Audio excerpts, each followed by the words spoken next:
அருகே மணவெளி முருகன் கோவில் வீதியைச் சேர்ந்த கார்த்திகேயன், ரூபி தம்பதியினர் தங்களது வீட்டில் ஜிஞ்சு என்கிற பெண் பூனையை செல்லப்பிராணியாக வளர்த்து வருகின்றனர். ஜிஞ்சு அதன் உரிமையாளர்களுக்கு மட்டுமல்லாமல் அப்பகுதி மக்களுக்கும் மிகவும் பிரியமான செல்லப்பிராணியாக மாறியுள்ளது. குறிப்பாக தெருவில் உள்ள குழந்தைகளின் வீடுகளுக்கு அடிக்கடி சென்று அவர்களுடன் விளையாடி மகிழ்வது அதன் வழக்கமாக இருந்து வந்துள்ளது. இதனால் அப்பகுதி மக்கள் அனைவரும் ஜிஞ்சுவின் மீது தனிப்பட்ட பாசம் கொண்டிருந்தனர். இந்த நிலையில் 1.5 வயதான ஜிஞ்சு தற்பொழுது கர்ப்பமாக இருப்பது தெரிய வந்தது. இதையடுத்து மகிழ்ச்சி அடைந்த அப்பகுதி மக்கள் பெண்களுக்கு நடத்தப்படுவது போன்று ஜிஞ்சுவிற்கும் வளைகாப்பு விழா நடத்த முடிவு செய்தனர். இதற்காக கார்த்திகேயன், ரூபி தம்பதியினர் தங்களது வீட்டை அலங்கரித்து ஜிஞ்சுவை சிறப்பாக அமர வைக்கும் ஏற்பாடுகளை செய்திருந்தனர். முருகன் கோவில் தெருவை மட்டுமல்லாமல் கிராமத்தின் பிற பகுதிகளைச் சேர்ந்த பொதுமக்களும் விழாவில் ஆர்வமுடன் பங்கேற்றனர். விழாவில் கலந்து கொண்டவர்கள் ஜிஞ்சுவிற்கு மிகவும் பிடித்த உணவுகளான மீன், இறால், சிக்கன், முட்டை, தயிர் சாதம், பால் சாதம் உள்ளிட்ட பல்வேறு உணவுகளை கொண்டு வந்தனர். மேலும் பெண்கள் பூ, வளையல், பழங்கள், தேங்காய் மற்றும் பல்வேறு பொருட்களுடன் தட்டு வரிசையாக ஊர்வலமாக வந்தனர். பின்னர் ஜிஞ்சுவிற்கு பூ, பொட்டு, சந்தனம், குங்குமம் வைத்து நலங்கு நடத்தப்பட்டதுடன் ஆரத்தி எடுத்தும் வழிபட்டனர். புளி சாதம், எலுமிச்சை சாதம் உள்ளிட்ட கலவை சாதங்களும் படைக்கப்பட்டன. இந்த வளைகாப்பு விழாவில் கார்த்திகேயன் தம்பதியினரின் உறவினர்கள்,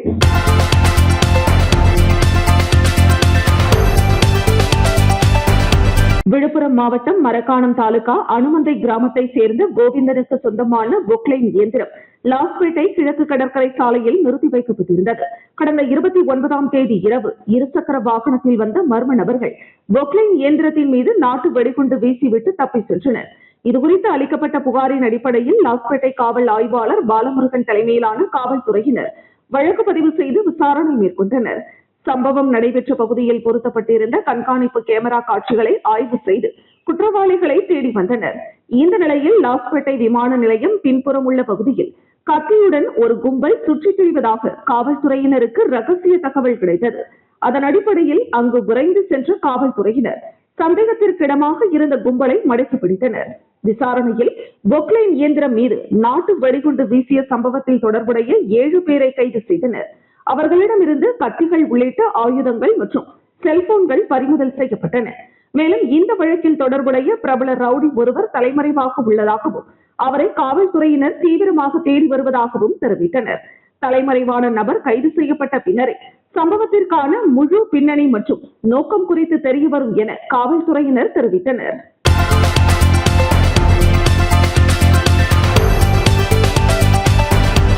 உலக புகையிலை எதிர்ப்பு தினத்தையொட்டி புதுச்சேரி தலைமைச் செயலகத்தில் புகையிலை ஒழிப்பு குறித்த உறுதிமொழி ஏற்பு நிகழ்ச்சி நடைபெற்றது. நிகழ்ச்சியில் தலைமை செயலர் டாக்டர் சரத் சௌகான் ஆங்கிலத்தில் உறுதிமொழியை வாசித்தார். அதனைத் தொடர்ந்து அரசு செயலர்கள், தலைமைச் செயலக அதிகாரிகள் மற்றும் ஊழியர்கள் அனைவரும் உறுதிமொழி ஏற்றுக்கொண்டனர். பின்னர் அரசு செயலர் டாக்டர் முத்தம்மா தமிழில் உறுதிமொழியை வாசிக்க அனைவரும் அதனை திரும்ப கூறி உறுதிமொழி ஏற்றுக்கொண்டனர். உறுதிமொழியில் வாழ்நாளில் எந்தவிதமான புகையிலை பொருட்களையும் பயன்படுத்த மாட்டோம் என்றும், குடும்பத்தினர், நண்பர்கள், அறிமுகமானவர்கள் மற்றும் சக ஊழியர்களிடையே புகையிலை ஒழிப்பு குறித்த விழிப்புணர்வை ஏற்படுத்தி புகையிலை பயன்பாட்டை தடுக்க பாடுபடுவோம் என்றும் உறுதியளிக்கப்பட்டது. புகையிலை பயன்பாட்டால் ஏற்படும் உடல்நல பாதிப்புகள் குறித்து விழிப்புணர்வை ஏற்படுத்தவும் புகையிலை இல்லாத சமூகத்தை உருவாக்கும் நோக்கிலும் இந்த உறுதிமொழி நிகழ்ச்சி நடைபெற்றது. இதில் தலைமைச் செயலகத்தில் பல்வேறு துறை அதிகாரிகள் மற்றும் ஊழியர்கள் கலந்து கொண்டனர். On this occasion of World No Tobacco Day, I take a pledge that I shall never smoke and consume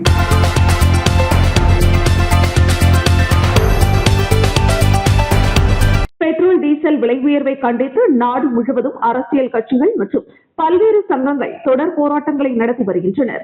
தொடர்ச்சியான இந்த எரிபொருள் விலையேற்றம் அத்தியாவசிய பொருட்களின் விலையை உயர்த்துவதால் பொதுமக்கள் மற்றும் லாரி உரிமையாளர்கள் மத்தியில் கடுமையான அதிருப்தி ஏற்பட்டுள்ளது.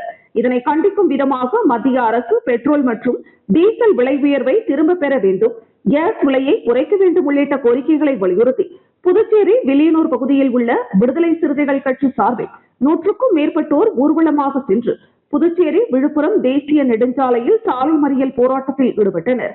சுமார் அரை மணி நேரம் நடைபெற்ற இந்த போராட்டத்தை தொடர்ந்து காவல்துறையினர் அவர்களை சமாதானப்படுத்தி கலைய செய்தனர். இதனால் அப்பகுதியில் சிறிது நேரம் போக்குவரத்து பாதிக்கப்பட்டது.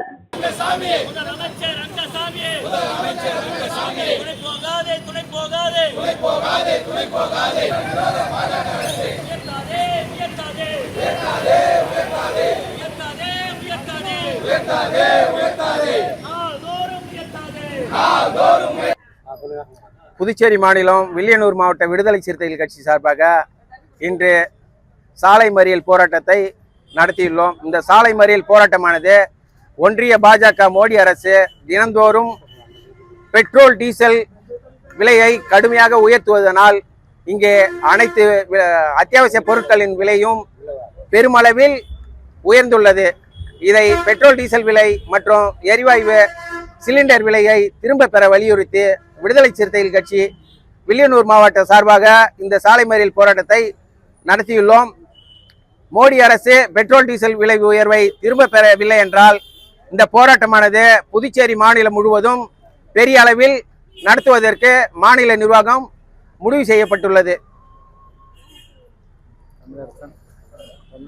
ஒன்றிய பாஜக அரசு தற்போது புதுச்சேரியில மும்மொழி கொள்கையை அமுல்படுத்தியிருக்கிறது.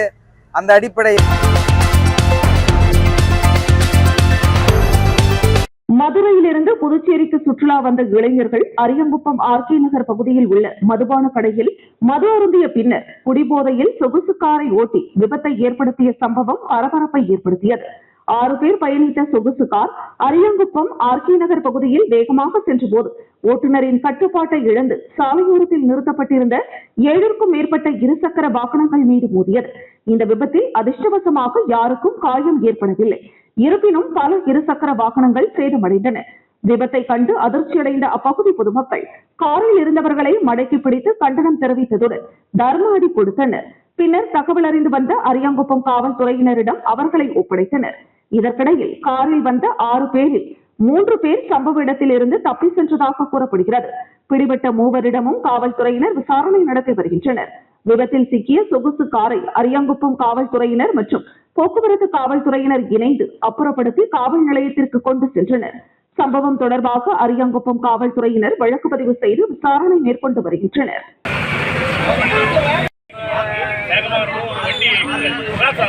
அவனுக்கு எதாவது தெரியாத அங்க இருக்கிற வண்டியை ஒன்று தூக்கிட்டு அப்படியே நேரம் வந்தான். நாங்கள் நல்லா லைன்ல வண்டி ஓடுங்க. அந்த வேகத்தில் எங்களால் ஓடி அப்படியே ஓடில அந்த கடையில் போய் அங்கே எண்ணெய் எல்லாம் மேலே ஊற்றிக்கிட்டு வண்டி வேகமாக வந்துருங்க. வண்டி எதிர்க்க ஒரு வண்டியை தூக்கிட்டாங்க. நேராக வந்து இந்த சைடு ஒரு வண்டி அதை தூக்கிட்டு நாங்கள் பார்த்துட்டு வேகமாக ஓட்டிட்டோம். கடையில் போய் போனோம். அங்கே இருக்க லேடிஸை வண்டி ஓட்டிட்டு இருந்தாங்க.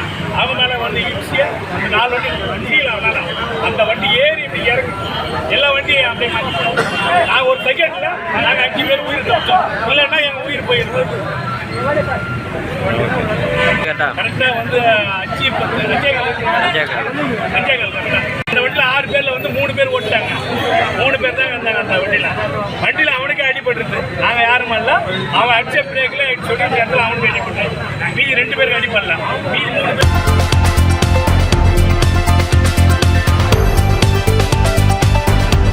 புதுச்சேரி அரசு பொறுப்பேற்ற பின்னர் முதலமைச்சர் ரங்கசாமி தலைமையில் சுகாதாரத்துறை அதிகாரிகள் ஆலோசனை கூட்டம் சட்டப்பேரவையில் நடைபெற்றது. அமைச்சர் மல்லாடி கிருஷ்ணாராவ், சட்டமன்ற உறுப்பினர்கள் நாஜிம், ஆறுமுகம், செந்தில்குமார், மாவட்ட ஆட்சியர் குலோத்துங்கன், சுகாதாரத்துறை இயக்குநர் செவ்வேல் மற்றும் மருத்துவ அதிகாரிகள் கலந்து கொண்டனர். இக்கூட்டத்தில் புதுச்சேரியில் சிவப்பு நிற குடும்ப உணவு பங்கீட்டு அட்டை வைத்திருக்கும் குடும்பத்திற்கு ஆண்டிற்கு 5 லட்சம் ரூபாய் வரை இலவச சிகிச்சை வழங்கும் ஆயுஷ்மான் பாரத் திட்டம் செயல்படுத்தப்பட்டு வருகிறது.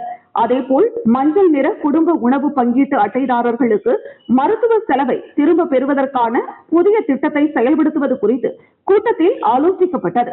புதுச்சேரியில் மருத்துவமனைகள், ஆரம்ப சுகாதார மையங்களில் கூடுதலான மருத்துவ உட்கட்டமைப்பு வசதிகளை ஏற்படுத்துவது குறித்தும் மருத்துவமனைகளில் தேவையான அனைத்து மருந்துகளும் தட்டுப்பாடின்றி கிடைக்க நடவடிக்கை எடுக்க வேண்டும் எனவும் அதிகாரிகளுக்கு முதலமைச்சர் ரங்கசாமி உத்தரவிட்டார்.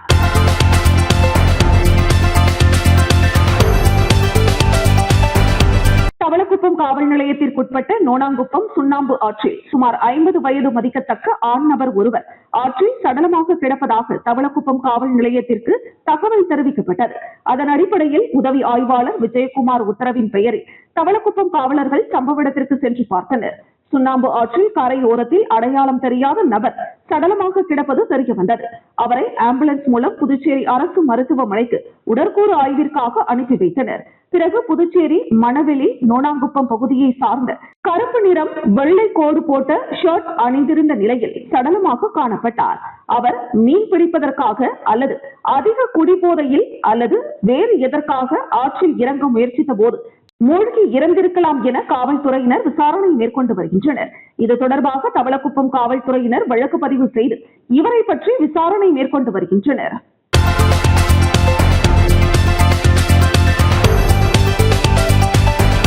புதுச்சேரி அரியாங்குப்பம் கொம்யூன் நானுமேடு கிராமத்தில் எழுந்தருளியுள்ள அருள்மிகு ஸ்ரீ முத்துமாரியம்மன் ஆலயத்தில் 26வது ஆண்டு செடல் திருவிழா நடைபெற்றது. முன்னதாக கடந்த மாதம் 27ஆம் தேதி பந்தக்கால் நட்டு 5ஆம் நாளான 31ஆம் தேதி அம்மனுக்கு அபிஷேக ஆராதனைகள் செய்து கொடியேற்றி அம்மனுக்கு கூழ்வார்த்தல் மற்றும் பெரியாண்டவருக்கு ஊரணி பொங்கல் வைக்கும் நிகழ்ச்சி நடைபெற்றது. முக்கிய நிகழ்வான நேற்று மாலை அம்மனுக்கு செடல் திருவிழா நடைபெற்றது. இதில் சிறப்பு விருந்தினராக அரியாங்குப்பம் கொம்யூன் பஞ்சாயத்து முன்னாள் சேர்மன் ஆனந்தன் கலந்து கொண்டு சுவாமி தரிசனம் செய்தார். அங்கு அவருக்கு மாலை மரியாதையுடன் சிறப்பான வரவேற்பு அளிக்கப்பட்டது. விழாவில் காப்பு கட்டிய பக்தர்கள் அனைவரும் அலகு குத்தி கார் கட்டி இழுத்து நேர்த்திக்கடன் செலுத்தி வழிபட்டனர். விழாவிற்கான ஏற்பாடுகளை நானுமேடு பஞ்சாயத்தாரர்கள், கிராமவாசிகள் மற்றும் இளைஞர்கள் சிறப்பாக செய்திருந்தனர்.